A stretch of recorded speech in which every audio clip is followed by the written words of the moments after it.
Capítulo 1.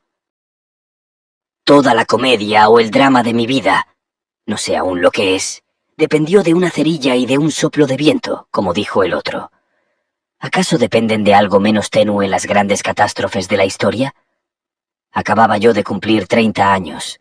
Iba por una calle del barrio de Salamanca, supongamos que por la de Ayala. Cogí un pitillo, quise encenderlo con mi peutetre. No hubo manera. Saqué mi caja de cerillas, pues soy hombre prevenido. Pero un soplo de viento apagó la primera cerilla y creo que la segunda. Me metí en un portal de cierta casa lujosa para lograr mi perseverante deseo. Encendí al fin el pitillo, pero mi corazón se encendió al propio tiempo. Bajaba los escalones de la marmórea escalera, Luisa Núñez, la que 10 meses después era mi esposa en el templo de la Concepción de la calle de Goya. El flechazo. Tú no sabes lo que eran los ojos de Luisa. Ni los de Pastora Imperio, ni los de la Minerva del Vaticano podían comparárseles.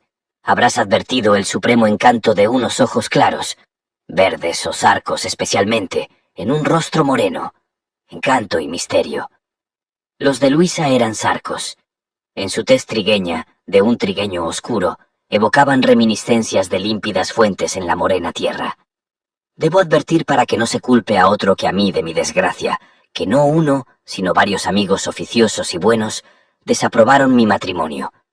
Conocían a Luisa y sabían que era una mujer frívola, muy pagada de su hermosura, de su pelo negro y luciente. No temas, no incurriré en la vulgaridad de decir que como el ala del cuervo.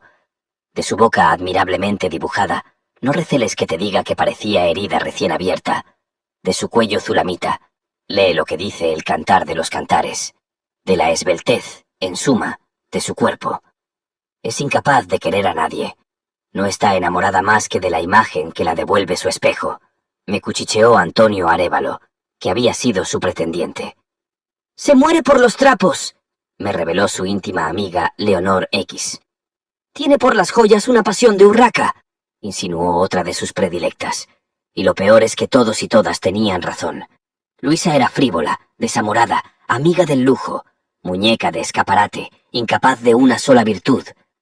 Pero yo la amaba como solo esa vez he amado en mi vida. ¿Qué es preferible?, me decía para consolarme de mi desgracia, vivir con una santa a quien no queremos ni para remedio, o adorar a una diabla. ¿No optaríamos todos por lo segundo? De las 24 horas del día, Luisa me echaba a perder por lo menos 6, las que pasaba a su lado.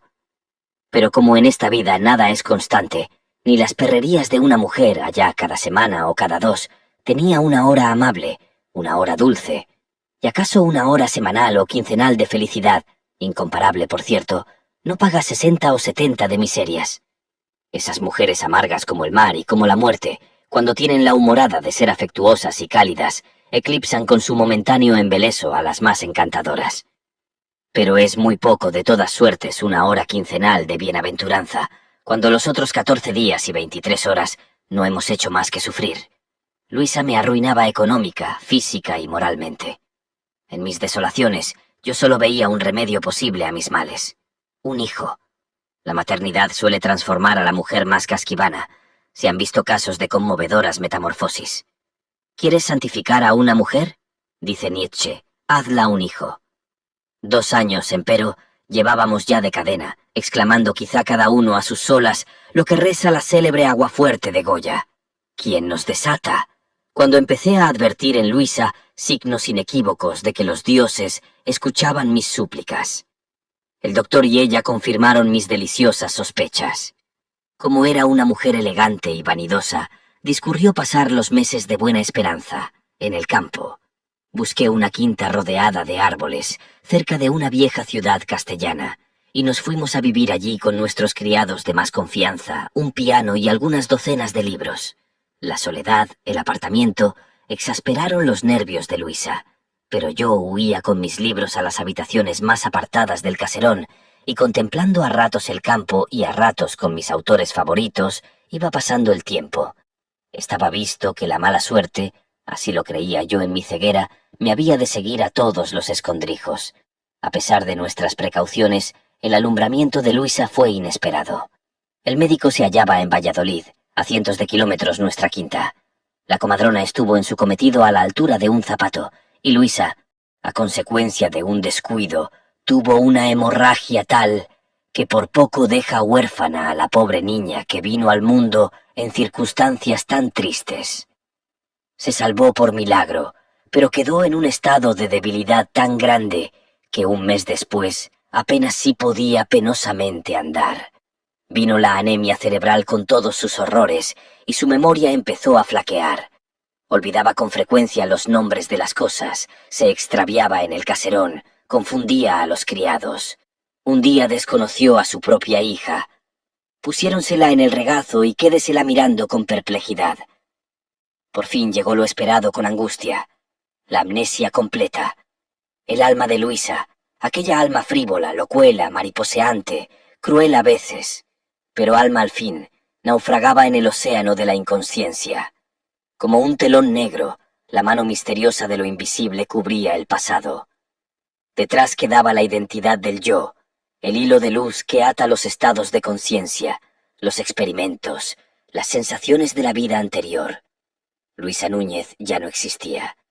Un fantasma, hermoso, de carnes delicadas y tibias, pero fantasma nada más, continuaba la vida de aquella mujer adorada.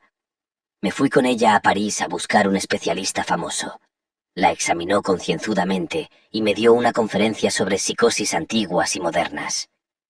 No creía que fuese hacedero en mucho tiempo, en años, que Luisa recobrase la memoria de su pasada existencia, pero en cambio era posible reeducarla para la vida, como a una niña. Cabía enseñarla nociones simples, darla lecciones de cosas, sin fatigar su cerebro, seguir con ella en el campo, en un sitio sano y apartado, un procedimiento análogo al de los kindergartens. Me dijo el doctor, y me dio el porqué con explicaciones técnicas que no acertaría a repetir ni viene al caso. Es como si hubiera vuelto a nacer. «¿Ha leído usted», prosiguió con sonrisa ambigua, «lo que dicen las religiones indias y algunos de los griegos acerca de la palingenesia?» El alma, al encarnar, olvida toda su larga historia anterior, que, según parece, no le serviría de estímulo sino de desconsuelo, y haría imposible sus relaciones con muchos de sus semejantes, pues es de clavo pasado que el imperfecto no soportaría la vista de su asesino, el marido engañado la de su infiel, el comerciante la de su cajero ladrón, e inconcuso que quien en otras vidas tropezó y cayó, perdería en la actual con este recuerdo la moral para regenerarse. El alma, pues, come la flor de loto, pero no olvida en realidad ciertas cosas, según afirman los teorizantes. Solo que sus recuerdos se transforman en instintos. El hábito no es más que un recuerdo despersonificado, dice Janet. De allí las simpatías y antipatías, las corazonadas, los presentimientos. Pues bien, el caso de su esposa es análogo. Renace ahora. Nada recuerda de su vida pasada, hasta ignora que tuvo una hija. Pero su memoria, que procederá como instinto mientras no cure de la amnesia, hará, así lo espero, que experimente simpatías por usted. Con dulzura. Y sobre todo, recuérdelo, sin fatiga, usted la reeducará.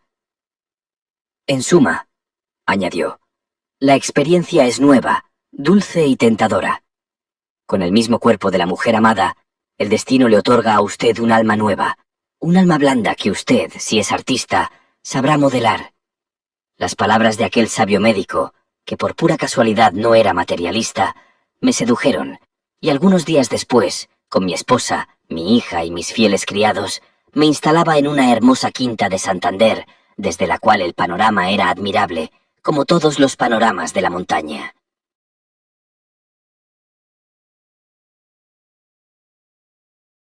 Capítulo 2. En el fondo de mi alma había, empero, cierta inquietud ante el fenómeno que se producía, de tan peregrina manera, en la vida del ser más íntimo y amado.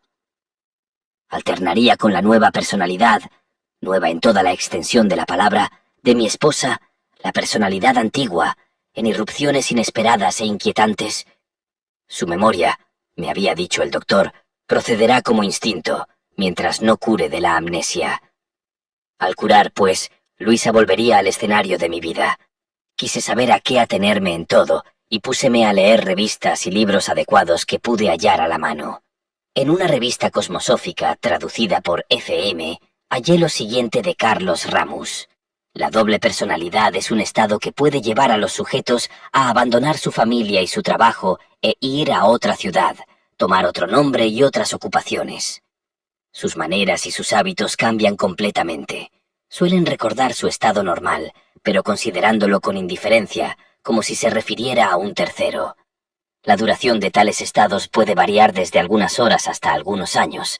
La vuelta al estado original es habitualmente repentina, y el hilo de sus recuerdos se reanuda en el punto exacto en que se interrumpió. Recordé el clásico caso citado por William James, de aquel yanqui que durante semanas fue otro hombre. Leí lo que dice Ribot, la teoría de Bergson acerca de este punto. En una revista de variedades encontré, guardándolo cuidadosamente, el párrafo que sigue. Un fenómeno extraordinario de multiplicidad.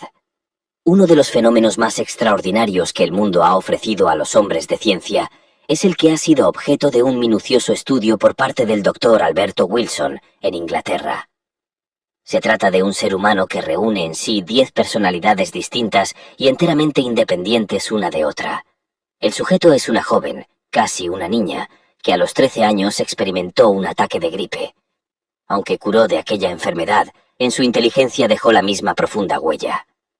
Desde entonces, en efecto, parece como si la muchacha hubiese tenido 10 cerebros diferentes, pues se han observado en ella 10 personalidades perfectamente distintas, pasando de una a otra de vez en cuando, de un modo irregular y sin que la paciente se diese cuenta de estos cambios.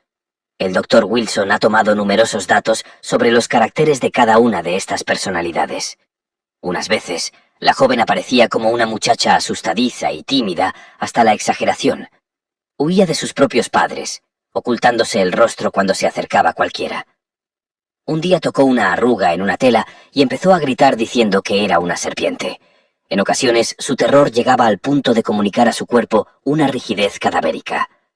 Esto es lo que el doctor Wilson llama la primera personalidad de la enferma. En otros periodos de su extraña vida, la joven ha quedado imposibilitada para andar, pero entonces parecía algo más inteligente, y ponía a las personas y a las cosas nombres extraños, enteramente a su capricho. Se denominaba a sí misma una cosa, decía no tener boca y llamaba blanco al color negro y rojo al verde. Un día que el doctor la pidió que anduviese, replicó: «Anda, ¿qué es eso? ¿Qué significa anda?» Su tercera personalidad era idéntica a la de una niña que empieza a leer y escribir. En este estado la agradaban mucho las tormentas, y siendo de ordinario muy pacífica, en ocasiones mordía sus propias ropas, diciendo que un hombre malo se había apoderado de ella. Algún tiempo después, la infeliz quedó sorda y muda, no pudiendo oír ni aun los ruidos más fuertes y hablando por señas con toda facilidad. Pronto se reveló en ella una quinta personalidad. Cierto día empezó a hablar de nuevo, diciendo que solamente tenía 3 días de edad. Afirmaba también que el fuego era negro, y lo que es más notable, todas las palabras que pronunciaba las decía al revés, esto es, empezando por la última letra, sin equivocarse nunca. Pasado algún tiempo, su inteligencia pareció entrar en un periodo de normalidad, pero hubo que enseñarla a leer y escribir. Negaba haber visto jamás al doctor Wilson, y en ocasiones perdía por completo el uso de sus manos. Vino después una séptima personalidad. La pobre muchacha se llamaba a sí misma Adjuis Unesa, y olvidó todo lo que había ocurrido recientemente, incluso los detalles de la casa del doctor, pero en cambio recordaba hechos acaecidos muchos años antes. Últimamente la muchacha ha quedado imbécil, y se ocupa en dibujar figuras incomprensibles y figurines como los de periódicos de modas, siendo de advertir que ni en su estado normal ni en ninguna de las otras 9 personalidades aprendió a dibujar ni demostró aficiones artísticas. En un libro francés especialista encontré asimismo las siguientes páginas que traduzco. El alma es una cosa compleja. Su unidad no existe, sino con relación al individuo que se reconoce en lo que él llama su yo. Pero el dominio psíquico se compone de una multitud de pequeñas almas, cuya masa es divisible, y en la cual se manifiesta a veces cierto desorden. Un hombre puede ser visto bajo 2 aspectos muy diferentes. Un profesor de matemáticas durante su clase no deja ver más que una parte de sí mismo, y hasta él olvida, momentáneamente, todo lo que se halla fuera del grupo de sus conocimientos especiales. Pero yo supongo que salido de su clase, es un buen músico. La familia le verá con más frecuencia bajo el aspecto de un violinista. Imaginad ahora que a consecuencia de un accidente, cualquiera este hombre pierda todo recuerdo de la música. No queda entonces más que el matemático. Le habláis de su violín y no os comprende. Nunca lo ha tocado. Pero al cabo de algunos días, la memoria del músico reaparece y en cambio, el grupo de recuerdos matemáticos se ha borrado. Tal es el aspecto, no digo la explicación sino el aspecto, bajo el cual puede presentarse cierto fenómeno conocido con el nombre de división de la personalidad. Pero puede también acontecer esto, que se revele un estado sonambúlico, durante el cual, así como el actor representa un papel, el sujeto encarne el tipo del personaje que se le propone y lo haga a pedir de boca. Solo que esta representación no resiste al examen, porque el sujeto continúa en las generalidades y sigue siendo incapaz de dar muestras de conocimientos especiales. Pero surge un nuevo personaje, y éste no conoce ya a ninguna de las gentes que le rodean. Se presenta con un nuevo estado civil y muestra que posee ciertos conocimientos que ninguna hipótesis permite atribuir al sujeto sonambúlico, que aparece entonces como poseído por una influencia extraña. Es el fenómeno que ha ofrecido frecuentemente la señora Piper en estado de trance y al cual la Sociedad de Investigaciones Psíquicas ha consagrado muchos gruesos volúmenes de sus anales. Son estos, se dirá, hechos aún insuficientemente conocidos. Nosotros pretendemos que un hecho experimentado, observado por autoridades competentes, por inexplicado que sea, se convierte en una verdad empíricamente probada, lo que basta para que se le admita como base de deducciones futuras. El caso es inexplicable fisiológicamente, verdad útil de retener. Pero lo repetimos. Caemos aquí en un abismo de complejidad. Parece algunas veces que una amnesia parcial ocasiona en el sujeto la desaparición de todo un periodo de su existencia, y lo que hay de más admirable es que nada, fuera de esto, indica en el paciente trastorno alguno. Así una persona instruida y bien educada va a caer en trance para despertarse en un estado en el cual habrá cambiado de carácter sin tener recuerdo alguno de su estado precedente. No conocerá ya ni a las personas de su intimidad. Hasta el carácter de su letra habrá cambiado. Será, en suma, otra persona. Una nueva crisis sobreviene y el sujeto despiértase en su primer estado, ignorando completamente el estado segundo que acaba de dejar. El doctor Assam de Burdeos, según creo, ha observado un caso que es ya clásico, en Félida, cuyos cambios de personalidad se manifestaron durante largos años. Casi a diario la dominaba una crisis y aparecía otra, persona que ignoraba la romanza que la primera cantaba momentos antes de la crisis y que era incapaz de continuar la labor de costura que traía entre manos. Era indispensable que su familia la pusiese de nuevo al corriente de todo en su nuevo estado. Encontrándose en estado interesante, en su segunda personalidad, ignoraba absolutamente este detalle al volver a la personalidad primera. Félida II tenía un perrito que quería mucho. Félida I lo arrojaba de su lado como a un intruso. A pesar de todas las apariencias de una posesión, se puede ver en estos fenómenos la alternabilidad de una personalidad que en cada uno de sus papeles no abraza más que un periodo de tiempo vivido por el sujeto. Por ejemplo, Félida II no conoce sino aquello que le ha sobrevenido a partir de una fecha determinada. No trataremos de explicar esta apariencia de vida alterna, solo queremos señalarla. Hay casos de divisiones múltiples, en los cuales el sujeto revive periodos de existencia pasada y cada periodo trae consigo los estados mórbidos correspondientes. Se ve, por ejemplo, a un sujeto extremadamente miope y obligado a usar gafas que en uno de sus estados gozará de una vista excelente. En suma, cambio en el valor intelectual, cambio en lo físico, cambio en la memoria, cambio en la moralidad. Hay en esto verdaderamente un misterio que la fisiología no explica y que la psicología está aún lejos de dilucidar, y con tales lecturas quedé más perplejo que antes, sin rumbo en ese abismo del oficio psicológico inexplicable, hasta que opté al fin por el sabio expediente de aceptar los hechos como viniesen y dejarme guiar por ellos.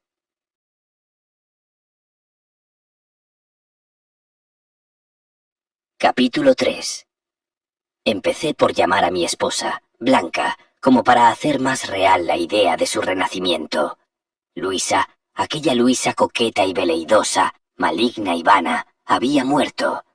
De ella nacía Blanca, incipit vita nova, y de que nacía de veras, de que en ella había como un ser nuevo, fue temprano testimonio de su dulzura. Era dulce como una ovejuela, tímida, medrosilla, puerilmente afectuosa. Obedecía a la menor de mis indicaciones con sumisión conmovedora. Yo, sin fatigar en lo más mínimo su cerebro delicado, iba iniciándola blandamente en el aprendizaje de la vida. Teníamos un vasto jardín que descendía desde la escalinata de la eminente casa en ondulaciones verdes y aterciopeladas. Las flores llenábanla de regocijo, y yo iba pacientemente enseñándoselas una a una y repitiendo sus nombres. Rosa, geranio, clavel, ebónimo. Complacíase en la sociedad de las mocitas de 12 y 14 años, y cada día, merced a ellas, ampliaba sus conocimientos, su vocabulario. Divertíala extraordinariamente saltar a la comba, jugar a todos esos juegos de la puerilidad, que son siempre, en el fondo, los mismos. Un día vino con encantadora sencillez a decirme: «Tú y yo somos novios, ¿verdad?» Me quedé perplejo por un momento. «¿Quién te ha dicho eso?» «Manolita. Me ha dicho que cuando un hombre y una mujer se quieren, pues son novios y se casan». Debo advertir que yo no había intentado insinuarle siquiera la idea de que era mi esposa. Parecíame aún harto complicada para su inteligencia, que florecía apenas como nuevo y candoroso pensamiento. «¿Y tú y yo nos queremos por ventura?», la pregunté. «Yo te quiero», me respondió, zanjando dulcemente la cuestión y echando sus brazos a mi cuello. «¿Tenemos, pues, que casarnos como los otros?» «Naturalmente». «¿Y serás dichosa?» «Muy dichosa». Desde aquel día la idea del matrimonio ancló en su espíritu, sobre todo porque sus amiguitas le decían que iría al templo vestida de blanco y coronada de azahares, que en el altar arderían infinitos cirios, que sonaría el órgano, y que unos pequeñuelos vestidos preciosamente la recibirían regando flores a su paso. «¿Es verdad todo esto?», me preguntaba. «Verdad. ¿Y llevaré también zapatos blancos?» «Naturalmente». Los zapatos blancos la proporcionaban sobre todo el más aturdido regocijo. Acabó por enamorarse de tal manera de su proyecto que el médico temió una crisis si no se realizaba. Imaginamos una comedia en una iglesia campesina, de por ahí cerca, al amanecer. ¿Pero querría el padre prestarse a la farsa? Nos parecía imposible. Le vimos, sin embargo, el médico y yo, y le explicamos el caso. Era un sacerdote viejo, bonachón, ingenuo. «Hay un medio», nos dijo, «sin necesidad de recurrir a parodias irrespetuosas. Que venga vestida de blanco al lado de usted, que oiga una misa en las gradas del altar, y después de la misa yo les daré una simple bendición. ¿Y los pajecillos? ¿Y el órgano? Eso puede arreglarse, no son detalles privativos del vínculo». Yo, entusiasmado, procedí a los preparativos, especialmente al principal de todos, el traje de boda. Vino la modista. Se discutieron telas y avíos con júbilo enorme de Blanca. 2 semanas después, el traje estaba hecho. «¿Y los zapatitos?», preguntaba ella continuamente. Los zapatitos de la más nibia y fina piel, con lazos enflorecidos de azahar, llegaron a su vez. ¿Qué mañana aquella?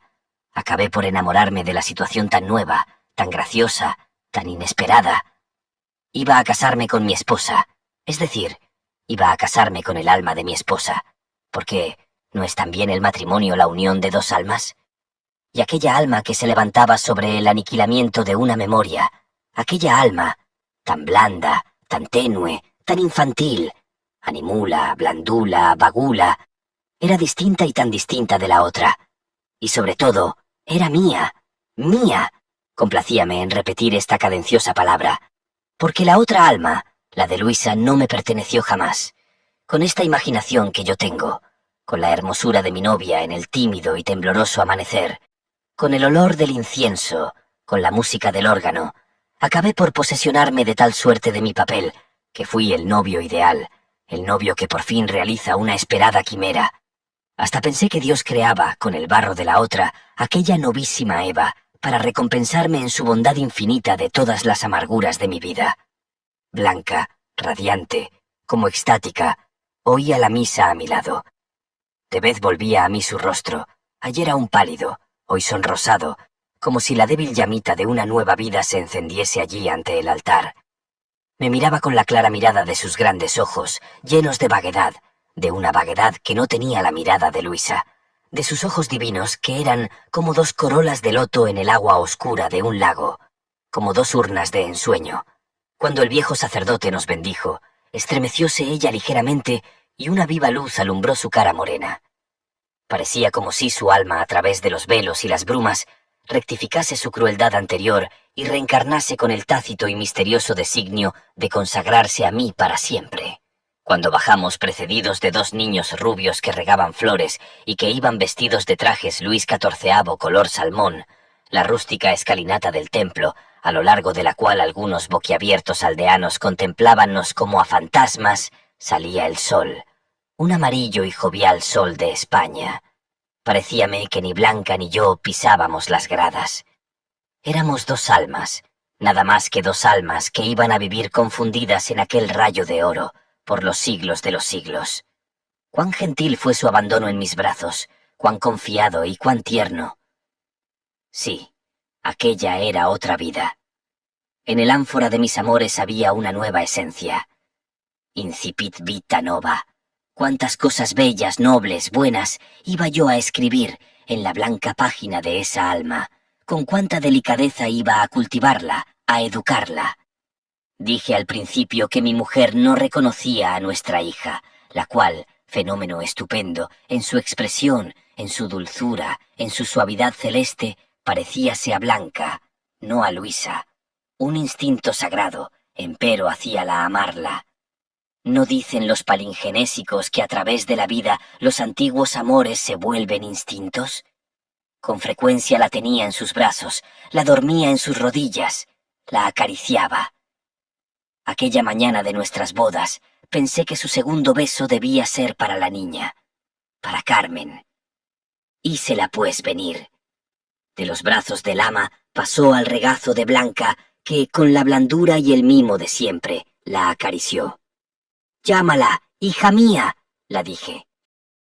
Quedóse mirándome con no sé qué vago estupor, que al pronto me dio miedo, mas luego, sumisa, repitió con una voz melodiosa pero lejana: «Hija mía», y dio un largo beso a Carmen, que sonreía y alargaba sus manos minúsculas, acariciando a su madre el rostro, con esa adorable torpeza de los niños, cuyas almas intentan manejar el mudo instrumento de un cuerpo que se forma. A medida que pasaban los días, después del de nuestra boda, el carácter de Blanca se despuerilizaba, volviéndose de una más dulce gravedad. Resolví que emprendiésemos un viaje, nuestro segundo viaje de novios, y por un refinamiento muy comprensible, quise hacerlo con el mismo itinerario que el primero: París, Suiza, Italia. Dejé a Carmen en buenas manos y partí con Blanca, loca de contento a la sola idea de meterse en un tren. «¿Estaremos mucho tiempo en el coche?», me preguntaba. «Ya lo creo. Por lo menos un día y buena parte de la noche, para ir a Madrid. Después 26 horas en el Sudexpreso, para ir a París. Y luego, horas y horas para ir a Suiza, para bajar a Italia. Eso quiero yo, que estemos mucho tiempo. El mundo no entraba aún, innecesario es decirlo, en la hirviente zona de la guerra, del ciclón. El mundo estaba todavía en paz. Las grandes metrópolis vivían confiadas su vida de negocio, de placeres, de intelectualismo. París rebosaba en júbilo, en fiebre, en luz, en vitalidad. El corazón gigantesco del planeta latía con ritmo acelerado, pero isócrono, sin el menor presentimiento de catástrofe. Triunfaba el tango argentino. En la Valle Teleme, chez Paillard, chez Fischer, chez Maxime, los buenos luises de oro se prodigaban entre canciones de Montmartre, melodías lánguidas de violines húngaros, roces de sedas, chasquear de besos.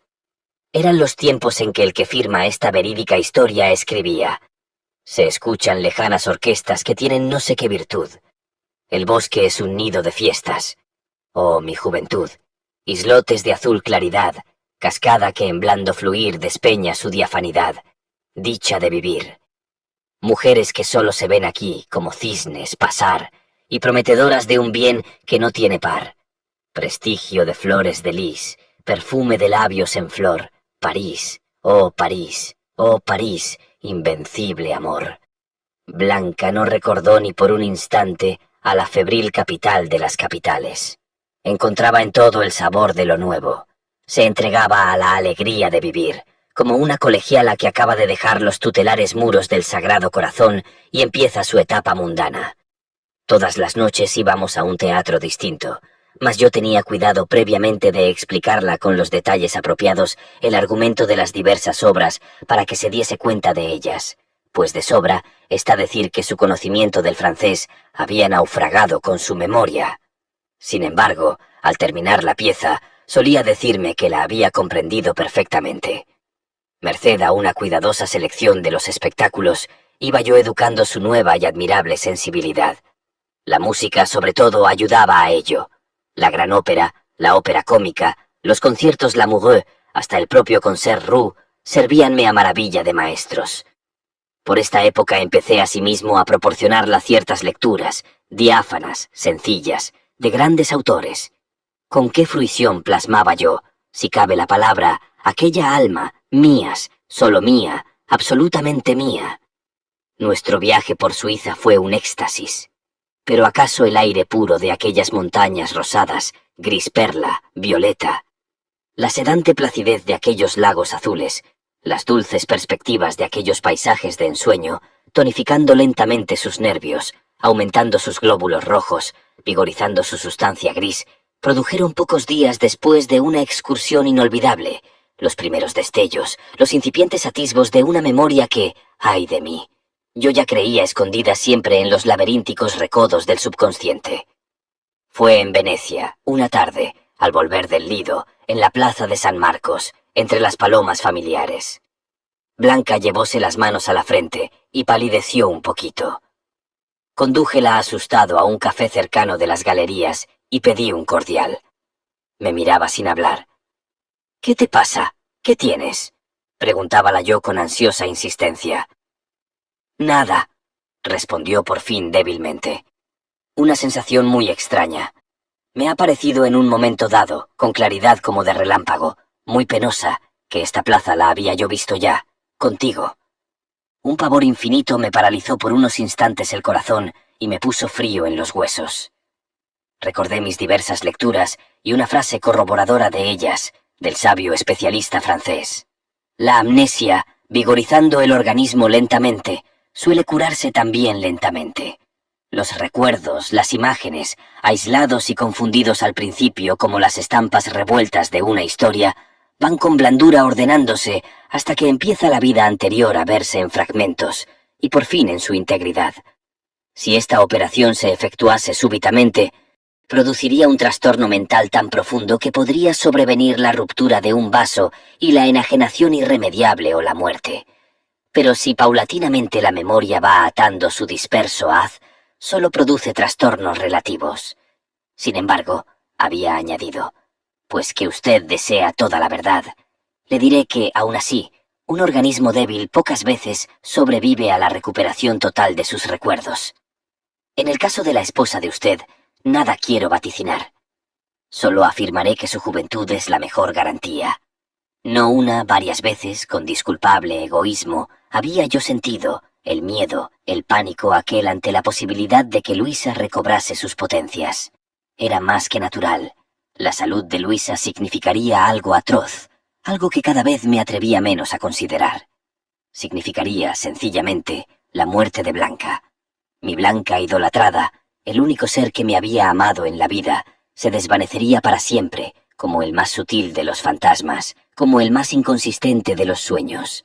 Su muerte sería más terrible que la muerte fisiológica, pues que en esta aún nos queda la esperanza, la fe en una supervivencia que nos permita en otros planos de la eterna realidad encontrar a los que amamos. Pero curada Luisa, ¿qué me quedaba de Blanca? Me quedaría algo peor que un cadáver que se descompone y al fin se reduce a un poco de polvo. Me quedaría un cadáver viviente, un ser que tendría el aspecto, el cuerpo, los gestos de la otra, pero que solo sería su triste caricatura. La malignidad escondida en los repliegues de aquel ser volvería a surgir a flor de alma. La mujer perversa que por mi bien parecía haber naufragado para ir siempre en el vórtice de la inconsciencia, me sería restituida con toda su hiel, con todas sus espinas, y la otra, la dulce, la buena, a su vez naufragaría, pero definitivamente, y de ella no quedaría ni la sombra de una sombra.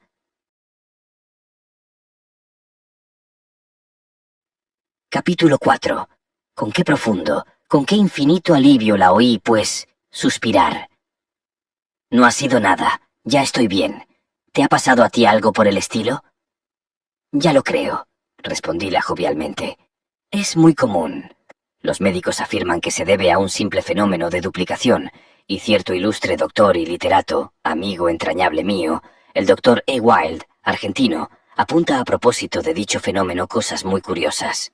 ¿Qué dice? A ver, ¿qué dice?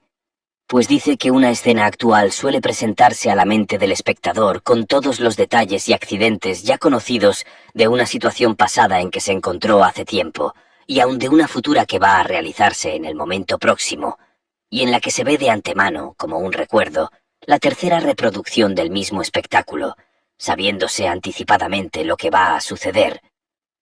Que se puede tener, en una palabra, la noción de un hecho como sucedido dos veces, o de uno que va a repetirse inmediatamente. Dickens, continúa Wilde, describe esta sensación como muy general.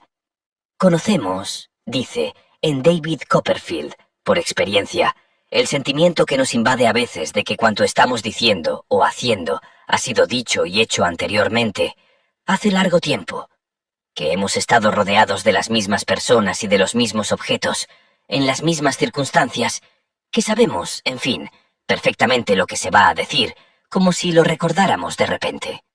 Los franceses llaman fausse reconnaissance a esta sensación. Más propio sería llamarla, según el doctor Wilde, doble percepción, en la cual el mismo acontecimiento parecería haber ocurrido en dos o más épocas. Qué raro, ¿eh? Dijo ella pensativa. Muy raro y muy curioso. El doctor Wilde recuerda de un estudiante de medicina, alumno de la Salpêtrière, quien, para preparar su tesis sobre el fenómeno referido, paramesis o fausse reconnaissance, publicó en 1897 un cuestionario de 36 artículos, con el fin de saber en qué circunstancias físicas y morales y con ocasión de qué accidentes las personas que le respondieran habían experimentado esa extraña impresión, en virtud de la cual el mismo hecho se les había presentado como pasado y presente al propio tiempo, teniendo ellas además la clara visión de lo que iba a suceder, como si lo recordaran de golpe. Cita a Dickens. En un delicioso libro autobiográfico, que se intitula Aguas abajo, que el doctor Wilde está escribiendo, dice que él mismo, en la novela Él se llama Boris, era muy propenso a sentir esta impresión. Con la explicación tan detallada del caso, yo pretendía que Blanca, demasiado instruida ya para comprenderlo, gracias a mí, no se preocupara más de él, sabiendo, sobre todo, que era conocido y corriente. ¿Y cómo la sentía? Pues verás, relata, por ejemplo, que en el curso de sus viajes llegó por primera vez a Nuremberg. Fue a ver un castillo y, bailándose enfrente de los arcos de piedra de la puerta y del frontispicio, dijo a su acompañante: «Yo he visto antes esto.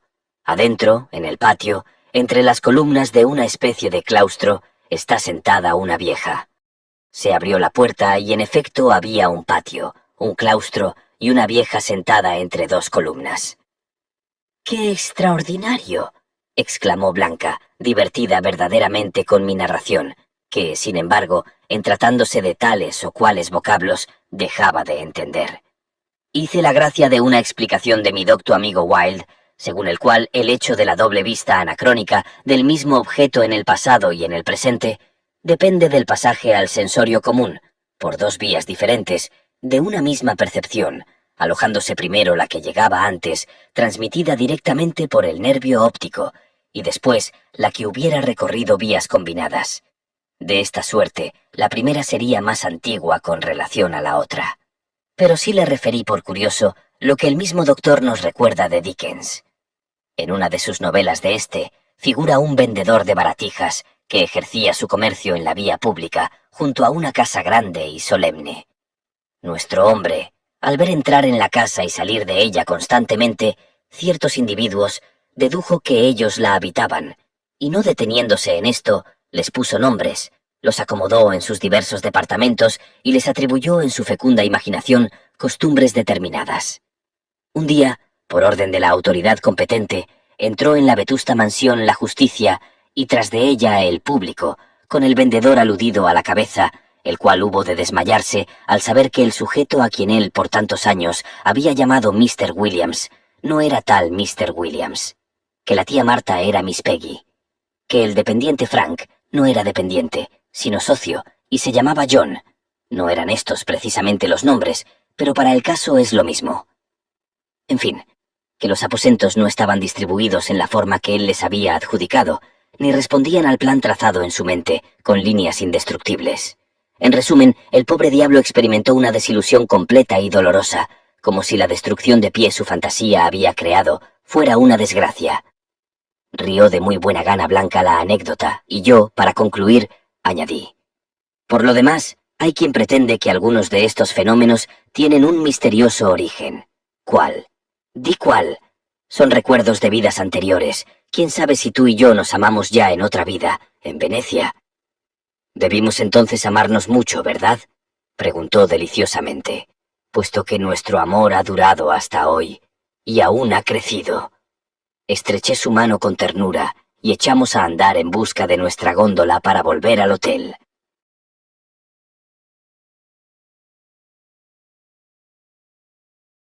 Capítulo 5. Muchos días apacibles, radiosos, transcurrieron sin que el fenómeno volviera a producirse. Pero una tarde, en Roma, a fea sazón que desembocábame la plaza de San Pedro, ante la basílica y las imponentes columnatas del Bernino, Blanca se repegó contra mí y con un acento de verdadera angustia y desolación me dijo: «Pablo, yo ya he visto esto, seguramente contigo». Y palideció horriblemente. «No, hija mía, te he explicado de sobra en qué consiste tu ilusión». «Pablo, no es ilusión. Yo he visto esto. Yo he estado aquí». Y después de un momento de estupor: «¿Quién soy yo, Pablo? Tengo miedo. ¿Quién soy yo?». No quise ya dar un paso más, y desolado, hube de llevarla a nuestro coche que nos aguardaba cerca, y regresé con ella al hotel. Después de aquel relámpago de lucidez, quedóse entontecida, muda, absorta, y no pronunció una palabra más. Temblaba de frío. Con ayuda de la doncella la metí en su cama, la arropé bien, pedí un cordial, que no logró reanimarla, y me senté tristemente al lado de su lecho, sumergido en tristes reflexiones. ¿Qué debía yo desear?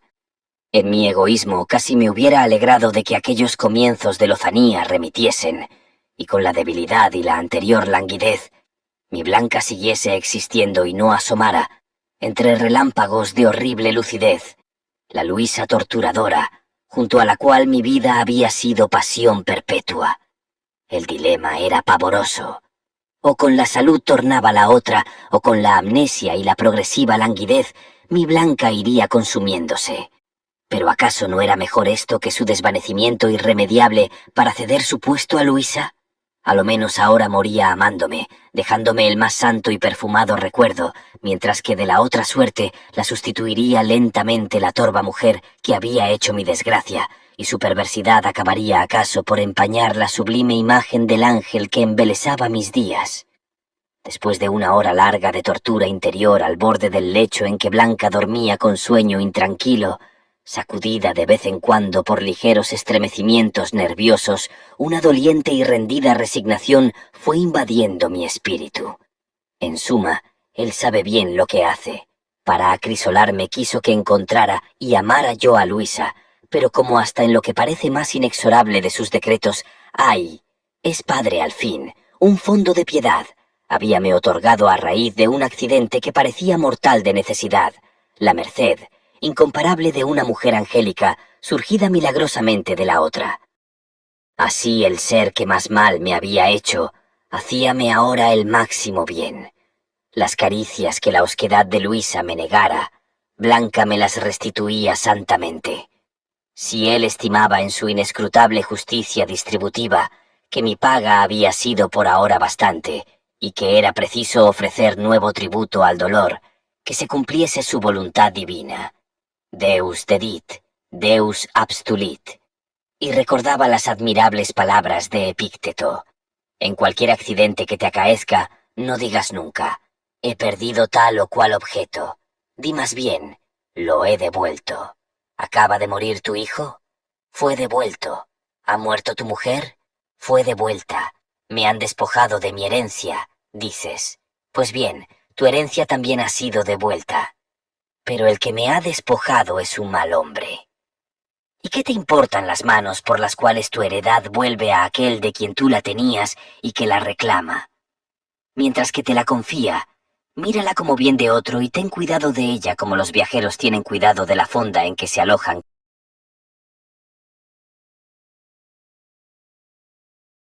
Capítulo 6.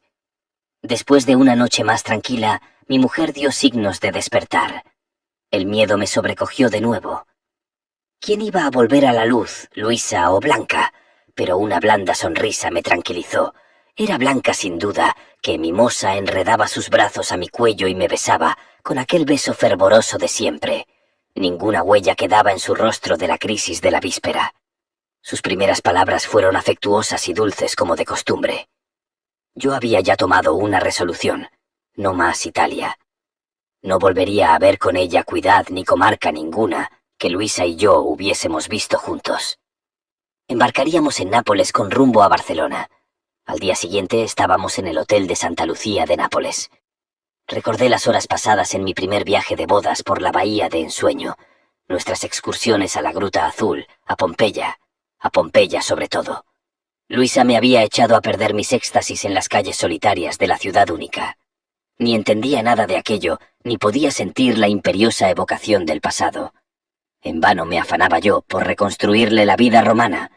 Bostezaba, se impacientaba, y acabó por insistir en que volviésemos a Nápoles, temprano para tomar el té con una amiga que la aguardaba en el hall del hotel. ¿Acaso Blanca, con su sencillez afectuosa, con su simplicidad, fuese mejor compañera de ensoñaciones que la otra? No sabía de historia más que lo que yo le desmigajaba, pero sabría en cambio callar y acompañarme plácidamente por las vías milenarias. No me atreví, sin embargo, a intentar la excursión, por miedo a una nueva desgarradura del pasado, y preparé nuestro embarque en el vapor italiano que regresaba a Barcelona. La naturaleza me ayudaba en mi propósito. Una lluvia persistente volvía grises y monótonos todos los paisajes, todas las perspectivas. Ya en el Mediterráneo lució empero el sol, y el cielo se volvió de una incomparable limpidez. Azul y manso se mostró el mar. Parecíamos navegar a través de un ensueño de turquesas. La travesía fue un encanto. El vapor se detuvo en Génova, la Marmórea y en la vivaz y alegre Marsella. El panorama de las costas de Francia era por todo extremo embelesador. Pasábamos las horas muertas Blanca y yo junto a la borda. Leíala yo narraciones sencillas y hermosas. Parecíame tan feliz, y la sentía con regocijo de todas mis entrañas y de todo mi espíritu, tan mía. En las pocas noches que pasamos a bordo, la luna unió su magia a toda la magia que nos circundaba. Una excelente orquesta tocaba en el gran salón, y después, como el ambiente era tibio, sobre cubierta. Las mujeres vestían trajes claros y vaporosos. Blanca y yo íbamos a buscar nuestro sitio predilecto, hacia popa, y en cierto rinconcito permanecíamos silenciosos, inadvertidos, con una de sus manos en una de las mías. La música nos llegaba de lejos y sus melodías juntábanse a la cadencia leve de las olas. No recuerdo de noches tan felices, en recogimiento mayor y más completo éxtasis. Pensé muchas veces que fuese cual fuese en adelante mi destino, yo ya no tenía el derecho de quejarme. El ánfora de mi alma había sido colmada de esencia. Un piadoso e invisible Ganímedes echaba en mi crátera, hasta verterlo, el más generoso de sus vinos. Sentía yo ya que el alma de Blanca, en un inalterable y celeste reposo, identificábase con la mía. ¿El alma de Blanca? Sí, el alma de Blanca, que era al propio tiempo el alma de Luisa, purificada por el amor que ésta no había acertado a sentir. Un espíritu harto apegado a las mezquindades de la vida, por misericordioso decreto supremo habíase dormido en los senos de la amnesia, y despertado había desnudo ya de toda su miseria, lavado ya de toda su vileza. ¿Para siempre? ¿Quién sabe? Pero ¿a qué temer? ¿Aquellas horas no valían, por ventura, la eternidad? El éxtasis, ¿no es la evasión por excelencia de las redes del tiempo y del espacio? Los bienaventurados no son felices durante toda la eternidad, según nuestra expresión oscura, que atribuye al no tiempo duración. De Dios ha dicho Santo Tomás de Aquino que es un acto puro. Su contemplación es también un acto, no una sucesión de actos que pudiesen estar medidos por instantes, por días, años, siglos o milenarios. Una vez que el alma escapa a los sentidos, y en vida suele escapar por medio del éxtasis, el tiempo deja de estar en su plano. Su ser es algo distinto de la sucesión y de la duración. Nosotros aquí nos imaginamos contar su bienaventuranza al compás de nuestros relojes, pero ella es la manumisa y no cae ya bajo esa férula. Por los siglos de los siglos evolucionarán los universos, mas las almas emancipadas siempre se hallan en el mismo instante, indivisible y sin duración, y aún él siempre sobra aquí. Basta decir están, o mejor acaso, son. Los grandes amores tienen la noción inexpresable de estas cosas, y yo la tenía, y de seguro la tenía Blanca a mi lado. Al volver al plano de la duración, uníamos los dos cabos sueltos de tiempo, y nos dábamos cuenta de las horas transcurridas. Con la mirada vaga y los pies poco firmes, como el niño que se ha quedado traspuesto en un sillón y a quien se lleva a la cama, descendíamos casi automáticamente a nuestros camarotes, donde un sueño blando sustituía al blando éxtasis. Con qué tristeza volví a pisar tierra en Barcelona. Era el final de un corto ensueño. ¿Corto? No, de un ensueño en que habíamos aprisionado toda la eternidad.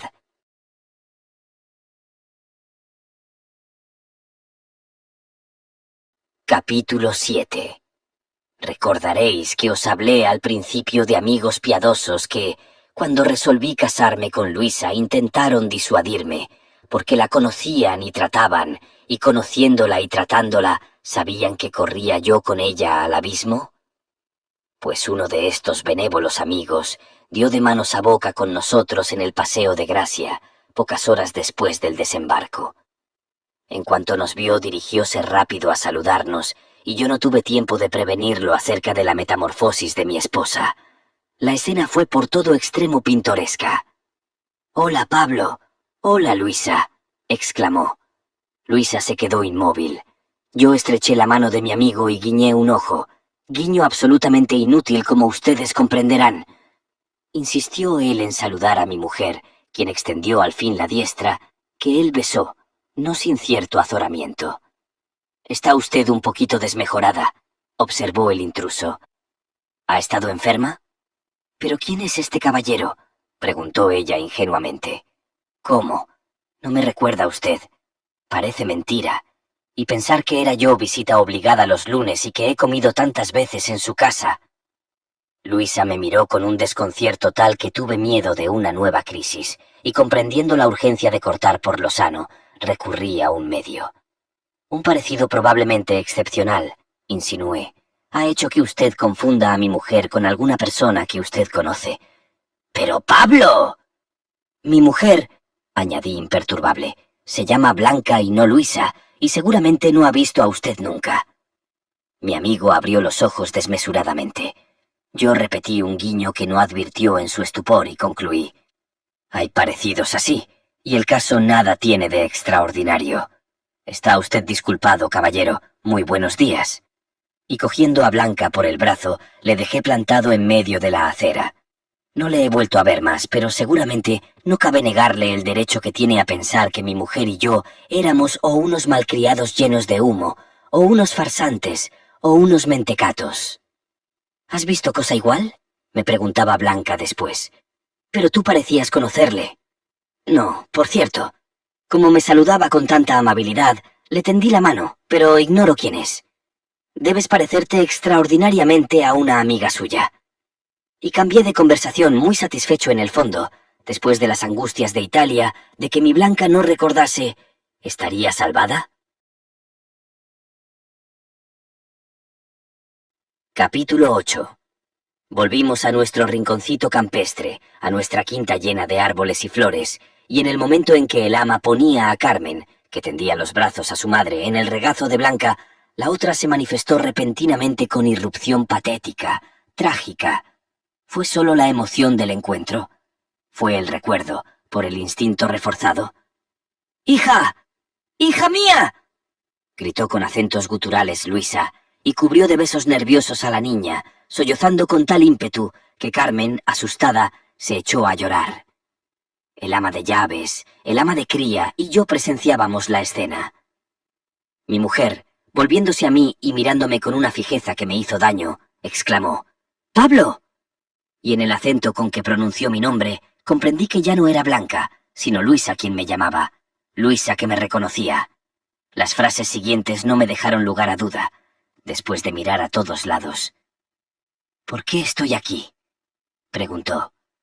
No supe qué responderla. «¿Por qué estoy aquí?», insistió impaciente. «¿Qué jardín, qué árboles son estos? Vamos, habla.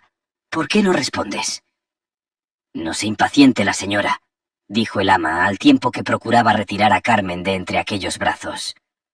«La señora ha estado enferma, muy enferma, y han traído aquí a convalecer». «¿Y de qué he estado enferma?». «A consecuencia de su alumbramiento». «Hija mía», prorrumpió de nuevo, y atrajo otra vez la niña a su pecho. «¿Lo creeréis?». Hasta la expresión de sus ojos, hasta el tono de su voz, habían cambiado. Como si una máscara de dulzura cayera de pronto, sus facciones recobraban, sobre todo al verme, la dureza habitual.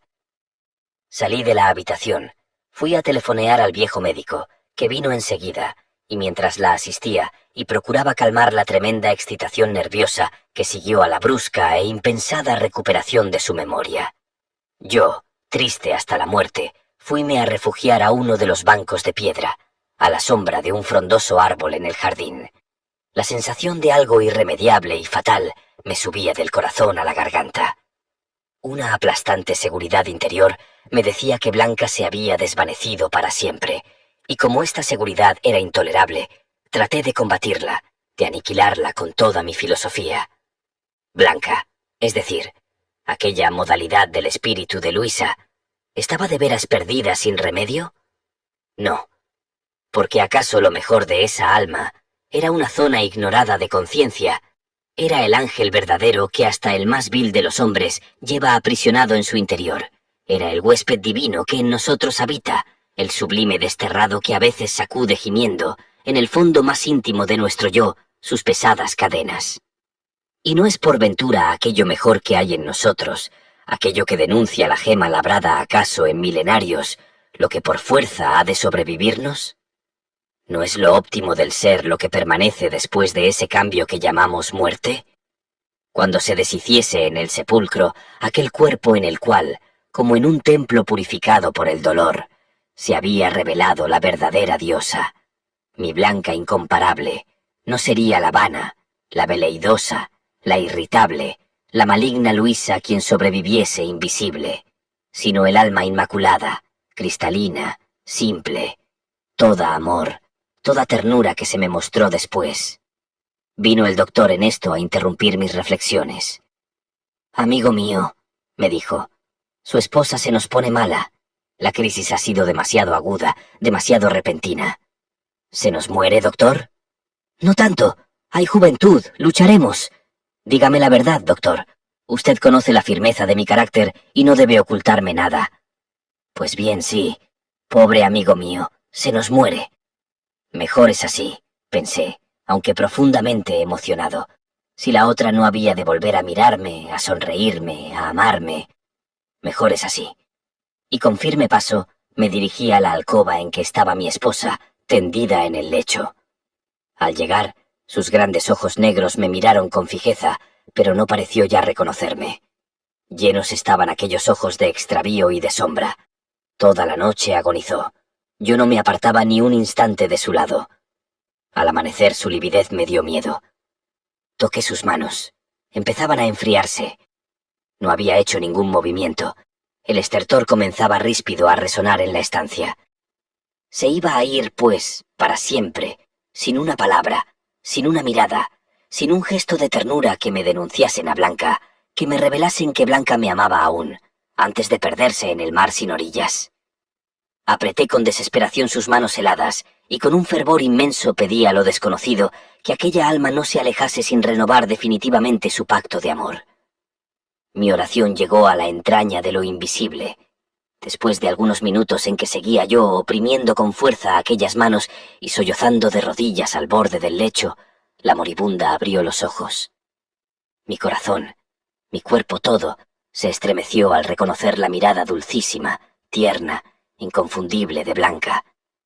Temí, sin embargo, equivocarme, y esperé con infinita angustia que se abriesen aquellos labios descoloridos, que iba ya a sellar la eternidad. «Pablo, mi Pablo», pronunció dulcemente. «¿Me quieres?». La pregunté exabrupto, con miedo de que el hielo definitivo congelase sus palabras. «¿Eres siempre mi Blanca, la Blanca de mi corazón?». «Siempre tu Blanca», me respondió sonriendo, con su expresión extática. «Siempre, sí, pre». Y expiró. Cae la tarde. Estoy en Biarritz, en lo alto de la Côte des Basques, frente al mar. La puesta del sol ha sido imponente, como suelen serlo en aquellas encantadas playas. Han pasado 10 años. Soy un cuarentón huraño, estudioso, y vivo consagrado a mi Carmen, que casi es ya una tobillera, esbelta, de piernas largas y ágiles, de rostro moreno, de inmensos ojos claros. Ahora juega cerca de mí, con un gran perro de policía de pelambre oscuro, requemado en la cola y en las patas. Con frecuencia se acerca a la gran poltrona de mimbre en que yo reposo mirando el mar, el cielo, las montañas, desde la sonriente terraza de nuestra villa, y me da un beso. Después desciende la escalinata y retoza con su perro sobre los céspedes del jardín. La miro, como la he mirado siempre, sin cesar, desde que su madre se alejó, y advierto con infinita complacencia lo que ya por lo demás me sé de sobra, que en todo, en su carácter, en sus modales, en su placidez, en su aspecto dulce, bondadoso y sencillo, nunca Luisa ha asomado por las ingenuas ventanas de sus ojos. Bendigo a Dios, que así como en el instante definitivo de aquella agonía, me restituyó al ángel por su bondad encontrado, para que ungiese mi alma de consuelo y de esperanza, antes de abrir las alas. Así también ha querido que en mi Antígona reviviese maravillosamente todo lo óptimo de aquel ser excelso arrebatado por la muerte. Siento que para los dolores de los hombres hay una gran piedad alerta, avizora y materna, que sabe restañar las más anchas heridas. Pienso que todo está bien. Alzo los ojos y tropiezo con la primera estrella, que, como una corroboración misteriosa de mis pensamientos, me regala desde los abismos infinitos su tembloroso beso de luz. Queridos oyentes, hoy cerramos nuestra lectura de Amnesia, una de las novelas más cautivadoras de Amado Nervo, ese poeta y narrador que supo entrelazar con maestría los misterios del alma humana con la delicadeza de la palabra escrita. A través de esta obra, Nervo nos invita a reflexionar sobre la fragilidad de los recuerdos, los caprichos del destino y la búsqueda de sentido en el devenir de nuestras vidas. Quiero expresar mi más profundo agradecimiento por acompañarme en este viaje literario. Cada uno de ustedes, al dedicar su tiempo a escuchar y reflexionar, le da vida a este espacio y lo transforma en un lugar donde las emociones y las ideas encuentran un eco compartido. Gracias por su compañía constante, por sus comentarios y por valorar estas joyas literarias que nos acercan a lo más humano y universal de nuestra existencia. Espero que esta obra haya despertado en ustedes tantas preguntas y emociones como lo ha hecho en mí. La literatura, al igual que la memoria, nos confronta con lo efímero y lo eterno, y eso la convierte en un refugio inigualable para el pensamiento y el corazón. Les invito a continuar explorando juntos nuevos horizontes literarios. Siempre hay más historias que nos esperan, listas para enriquecer nuestras vidas y ampliar nuestra comprensión del mundo y de nosotros mismos.